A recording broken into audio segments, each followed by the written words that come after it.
while loop को discuss करने के बाद अब बारी आती है for लूप को डिस्कस करने की।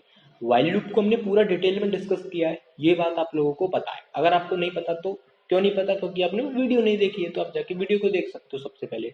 ओके, तो आज के इस वीडियो में हमारा जो टॉपिक रहेगा वो रहेगा for लूप के ऊपर। कंप्लीटली हमें for लूप को डिस्कस करना है और पूरा डिटेल में हम उसको समझेंगे, एग्जाम्पल्स भी देखेंगे, सिंटेक्स सारी की सारी चीजें हम देखेंगे। तो सबसे पहले चलते हैं अपने प्रेजेंटेशन की तरफ बिना ज़्यादा देरी के। ओके सर, तो यहाँ पे मैं करता हूँ स्लाइड शो और यहाँ पे सबसे पहले जो सबसे पहली लाइन है उसको हम रीड करना स्टार्ट करते हैं। For loop is used to iterate over sequences such as list tuple string. इस लाइन का मतलब आपको अभी बिल्कुल भी नहीं समझ में आया होगा, बट टेंशन मत लीजिए, मैं समझाता हूँ। सबसे पहले यहाँ पे जो अंडरलाइन हो रही है इस लाइन को हम समझते हैं, क्योंकि ये इंपॉर्टेंट लाइन है। यहाँ पे अगर ये समझ में आ गई तो आप समझ जाओगे कि फोर लूप का यूज हम कहाँ पे कर रहे हैं। ठीक है सर, तो यहाँ पे सीक्वेंसेस यहाँ पे लिखा हुआ है। पाइथन के अंदर लिस्ट, टपल और आपका जो स्ट्रिंग होता है, ये तीन जो चीजें हैं इनको हम सीक्वेंसेस बोलते हैं। इनको सीक्वेंसेस बोलने का केवल एक ही कारण है, वो कारण ये है कि आपका लिस्ट जो होती है, टपल जो होती है, वो स्ट्रिंग जो होती है, वो आपके इंडेक्सिंग पे काम करती हैं। इस इंडेक्सिंग की वजह से ये आपका सेट और डिक्शनरी जो है वो इस सीक्वेंस के टैग से बाहर है। उनको सीक्वेंस का टैग नहीं मिल पाया है डिक्शनरी और सेट को, क्योंकि उनमें क्या है, इंडेक्सिंग नहीं है। अब इंडेक्सिंग अगर होती है तो जो ऑर्डर होता है डेटा आइटम्स का वो फिक्स हो जाता है। अगर आपको अभी भी नहीं समझ में आया तो आपके लिए मैं दिखाता हूँ एक एग्जाम्पल। यहाँ पे मैंने एक लिस्ट बना के रखी है और इस लिस्ट में मैंने तीन डेटा आइटम्स रखे हैं। पहला है आपका 10, दूसरा 20 और तीसरा 30।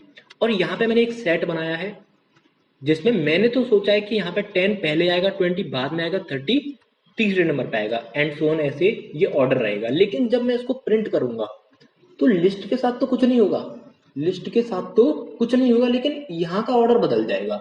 ऐसा क्यों हो रहा है? क्योंकि जो सेट है वो इंडेक्सिंग पे काम नहीं कर रहा है, तो जिसकी वजह से क्या है, ये अनऑर्डर्ड कलेक्शन ऑफ सेट है। तो सर ये अनऑर्डर्ड कलेक्शन ऑफ सेट को हम क्या नहीं बोलते, सीक्वेंस नहीं बोलते। नाम से पता चल रहा है सीक्वेंस मतलब कि ऑर्डर, ऑर्डर जो है आपका फिक्स रहना चाहिए, ऑर्डर मेंटेन रहना चाहिए। तो ये आपको समझ में आ गया होगा कि सीक्वेंस क्या होते हैं। इनको और ज्यादा डिटेल में हम अपनी आगे आने वाली वीडियोस में देखेंगे, आप फिक्र मत करिए। ठीक है सर, आगे बढ़ते हैं। ओके, अगेन इसको हम थोड़ा सा और रीड करते हैं। तो यहाँ पे अब बात आती है आइटरेट ओवर सीक्वेंस का क्या मतलब है। सीक्वेंस समझ में आया? आइटरेट ओवर सीक्वेंस का मतलब होता है, इसको भी आपको मैं एक रियल लाइफ एग्जांपल से समझाता हूँ। सपोज करिए आपके पास एक बॉक्स है जिसमें 5 क्रिकेट बॉल्स जो है वो रखी हुई हैं। आपको उस 5 क्रिकेट बॉल्स जिस एक बॉक्स में रखी हुई हैं उसमें से 5 बॉल्स को ट्रांसफर करना है किसी दूसरे बॉक्स में। ठीक है, मैं बोलूंगा एम्प्टी बॉक्स में आपको क्या करना है, ट्रांसफर करना है। जो भरा हुआ बॉक्स है उसमें से 5 क्रिकेट बॉल्स को ट्रांसफर करना है एम्प्टी बॉक्स में। तो आपके पास पहला तरीका तो ये होता है कि आप 5 बॉल्स को पिक करके क्या करो, एक साथ उस एम्प्टी बॉक्स में डाल दो। दूसरा तरीका क्या होता है कि आप पहले एक बॉल को पिक करो और उसको ले जाके उस एम्प्टी बॉक्स में डाल दो। फिर आप दूसरी बॉल को पिक करो, उसको ले जाके एम्प्टी बॉक्स में डाल दो। फिर आप तीसरी को पिक करो और उसको भी डाल दो। ऐसे ही आपको क्या है, 1 बाई 1, मतलब कि हर एक बॉल को इंडिविजुअली क्या करना है, पिक करना है और उसको एम्प्टी बॉक्स में जाके रख देना है। इसको बोलते हैं इटरेट। इसको क्या बोलते हैं, इटरेशन। आपने क्या किया, आपने उस जो बॉक्स है उसको आपने आइटरेट किया। तो आइटरेट ओवर सीक्वेंस क्या होता है? तो सर कुछ ऐसा ही है कि सीक्वेंस जो है उसमें भी डेटा आइटम्स रहते हैं। तो डेटा आइटम्स को आप क्या कर रहे हो, 1 बाई 1 क्या कर रहे हो, पिक कर रहे हो। ठीक है, इसको एक एग्जांपल की हेल्प से समझेंगे। उससे पहले हम थोड़ा सा सिंटेक्स को देख लेते हैं और इसको डिटेल में भी हम समझेंगे एक एग्जांपल से। तो आई होप आपको समझ में आया होगा कि इटरेट ओवर सीक्वेंस क्या होता है। अभी भी नहीं आया तो अभी बस 2 मिनट दीजिए मेरे को, पेशेंस रखिए, मैं आपको क्रिस्टल क्लियर कर दूंगा। थोड़ा सा सीक्वेंस देख लेते हैं। यहाँ पे जो सिंटेक्स है वो देख लेते हैं पहले। देखो यहाँ पे जो रेड है ना, जो रेड रेड वाले वर्ड है, ये फिक्स है कि आपको 4 इन तो लगाना ही लगाना है। आप वेर की जगह पे कुछ और नेम यूज कर सकते हो, आई यूज कर सकते हो, के यूज कर सकते हो, जो कुछ भी यूज करना आप यूज कर लीजिए, क्योंकि ये तो वेरिएबल का नाम है। यहाँ पे सीक्वेंस क्या रहेगा, सीक्वेंस आपका यहाँ पे लिस्ट हो सकती है, आपका टपल हो सकता है, आपका स्ट्रिंग हो सकता है। और ये आपका क्या है, स्टेटमेंट्स हैं, जो आपका क्या होगा, रिपीटेडली एग्जीक्यूट होता रहेगा। क्योंकि आखिरकार भाई फोर लूप है, फोर लूप का काम क्या होगा, फोर लूप का काम वही होगा जो व्हाइल लूप का जैसा काम था। क्या काम था, इटरेशन करना। इटरेशन मैंने आपको बताया था कि अगर ये जो लूप है, यहाँ पे जैसे कंडीशन चेक होती थी वाइल लूप में, कुछ ऐसे यहाँ पे कंडीशन चेक होती थी। फिर उसके बाद क्या होता था, ये अगर कंडीशन ट्रू पाई जाती है तो ये स्टेटमेंट्स को एग्जीक्यूट किया जाएगा, तो ये होता है वन इटरेशन। उसके बाद फिर से कंडीशन चेक होगी, कंडीशन दोबारा से ट्रू तो दोबारा से एग्जीक्यूट होगा, तो सेकंड इटरेशन। इटरेशन मतलब क्या होता है कि repetitive execution of the statements, ये आपका क्या होता है, इटरेशन होता है। एक बार एग्जीक्यूट किया अपने बॉडी ऑफ लूप को तो एक इटरेशन होता है, दूसरी बार एग्जीक्यूट किया तो दूसरा इटरेशन हो गया, तो ये आपका इटरेशन होता है। इटरेशन भी समझ में आ गया होगा आपको। तो हम थोड़ा सा आगे बढ़ते हैं यहाँ पर। तो अब इस सिंटेक्स को देखते हैं यहाँ पे, और इसको जरा देखते हैं विद प्रैक्टिकल, क्योंकि प्रैक्टिकल जब तक आप नहीं करोगे इस चीज का तब तक आपको समझ में नहीं आएगा। तो यहाँ पे हम देखते हैं, सबसे पहले हम क्या ले लेते हैं, एक सीक्वेंस ले लेते हैं, दैट इज आपका एक लिस्ट ले लेते हैं। और लिस्ट में हम क्या करेंगे, 10, 20 और आपका 30, चलो 40 भी ले लेते हैं और 50। यहाँ पे हमने 5 डेटा आइटम्स को हमने क्या कर लिया है, इस लिस्ट में रख लिया है। चलो इसमें कुछ स्ट्रिंग वगैरह भी ले लेते हैं, और आपका इधर ट्रू और फॉल्स भी ले लेते हैं, वरना आप कहोगे कि आप तो एक ही तरह का डेटा आप रख रहे हो उसमें। ठीक है सर, अब मुझे क्या करना है, इस लिस्ट को क्या करना है, आइट्रेट करना है। क्योंकि देखो अभी यहाँ पे क्या लिख रहा था, for loop is used to iterate over sequence. तो आइट्रेट ओवर सीक्वेंस का क्या मतलब है, वो अभी आपको और अच्छे से क्लियर होगा। देखो यहाँ पे, तो मैं यहाँ पे क्या करूंगा, फॉर, यहाँ पे एक वेरिएबल में ले सकता हूँ आइटम। मैंने क्या बोला, मैंने यहाँ पे बोला डी अंडरस्कोर आइटम। यहाँ पे वेरिएबल आप कुछ भी ले सकते हो, लेकिन फोर और इन ये फिक्स है।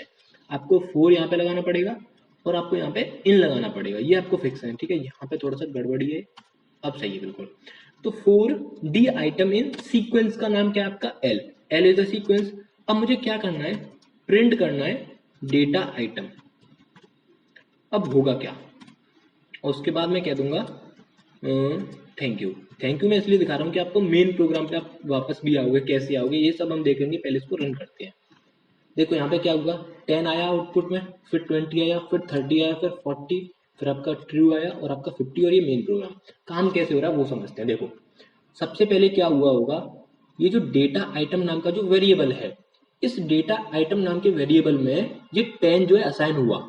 ये 10 जो है डेटा आइटम नाम के वेरिएबल में असाइन हुआ। आप ऐसे सोचिए, ये है क्रिकेट, ये आपकी क्रिकेट बॉल्स रखी हैं बॉक्स में, और ये हो आप, ये डी आइटम के नाम से ये हो आप। आप क्या करोगे, पहले आप इस 10 को अपने अंदर असाइन करोगे, उसके बाद ये प्रिंट कराने का मतलब है आप इसको एम्प्टी बॉक्स में जाके रख रहे हो, मतलब कि आप एम्प्टी बॉक्स में जाके इस बॉल को क्या डाल रहे हो। उसके बाद आपने क्या किया, आप ये लूप फिर से चलेगी, तो आप डेटा आइटम में क्या आएगा, 20 आएगा। अब फिर से आप 20 को क्या करोगे, प्रिंट करोगे, एंड देन प्रिंट करने के बाद डेटा आइटम में 30 आएगा, आप अगेन उसको 30 को प्रिंट करोगे।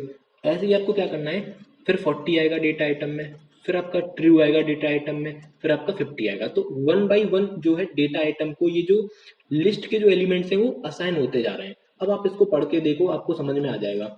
यहाँ पे एक्चुअली कर क्या रहा है, ये जो वेर नाम का जो वेरिएबल है, ये क्या कर रहा है, एक्सेस कर रहा है each item of the sequence को।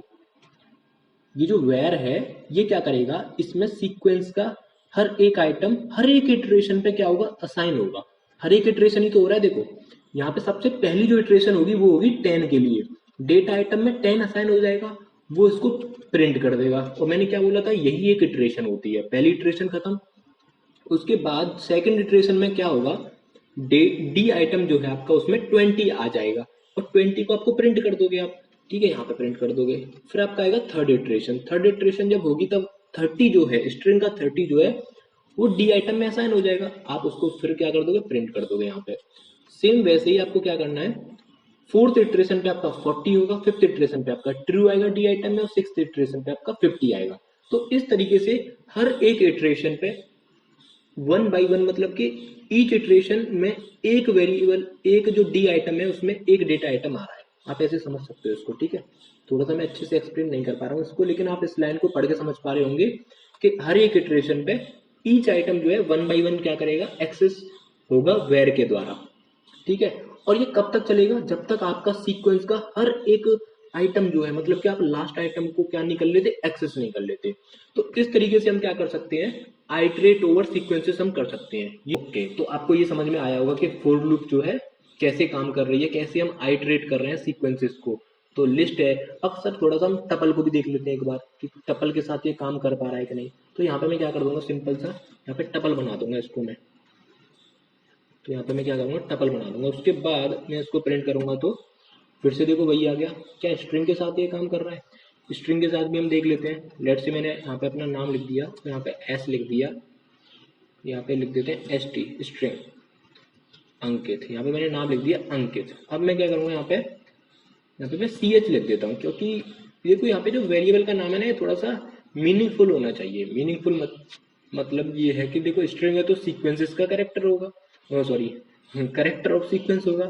तो सी एच में पहले ए आएगा वो प्रिंट हो जाएगा, फिर सी एच में एन आएगा वो प्रिंट हो जाएगा, फिर सी एच में के आएगा थर्ड इटरेशन में, फोर्थ इटरेशन में आई आएगा, फिफ्थ इटरेशन में टी आएगा, क्योंकि वन बाई वन जो है कैरेक्टर जो है उसको असाइन होंगे सी एच को। उसके बाद आप इसको प्रिंट भी करा के देख सकते हो। इसी को बोलते हैं इटरेशन या iterate over string, iterate over list, iterate over सी आपका टपल। ठीक है, तो आपको समझ में आया होगा कि किस तरीके से हम फॉर लूप से काम जो है कर रहे हैं। उसके बाद मैं यहाँ पे एक क्वेश्चन आपको देता हूँ। उस क्वेश्चन में आपको क्या करना है, आपको इस क्वेश्चन में करना है कि एक जो नंबर है वो आपको यूजर से लेना है और आपको उसका मल्टीप्लिकेशन जो टेबल होता है, जैसे 2 की टेबल होती है, अगर आप यूजर ने 2 एंटर करा तो आपको 2 की टेबल प्रिंट करानी है। तो मैं आपको 2 मिनट देता हूँ, आप ट्राई कर सकते हो वीडियो को पॉज करके। 1 2 3, मैं 3 तक काउंट करूंगा, दोबारा से आपको ट्राई करना है। 1 2 3 ओके। तो मैं यहाँ पे क्या करता हूँ, n इक्वल टू 2 ले लेता हूँ। मैं यूजर से इनपुट नहीं ले रहा, मैंने डायरेक्ट असाइन कर दिया 2, या फिर मैं हाँ n इक्वल टू 2 ले लेते हैं। ठीक है, उसके बाद मैं क्या करूँगा, 4i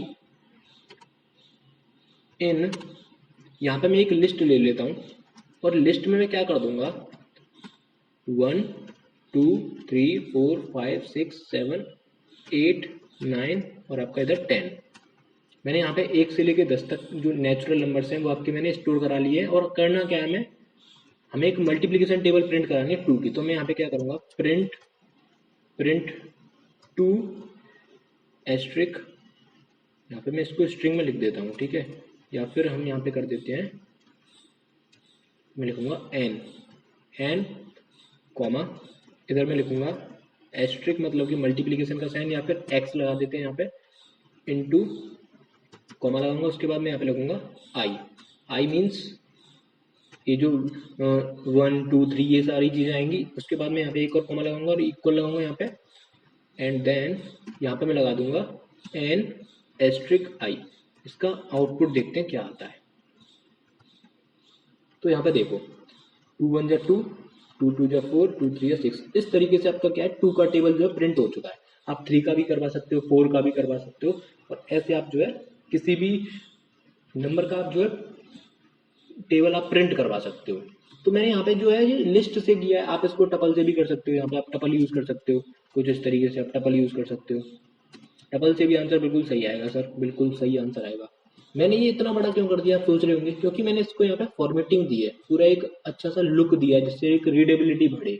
ठीक है, आप तो बस डायरेक्ट ये भी प्रिंट कर सकते थे, एन एस्ट्रिक आई डायरेक्ट हो जाता।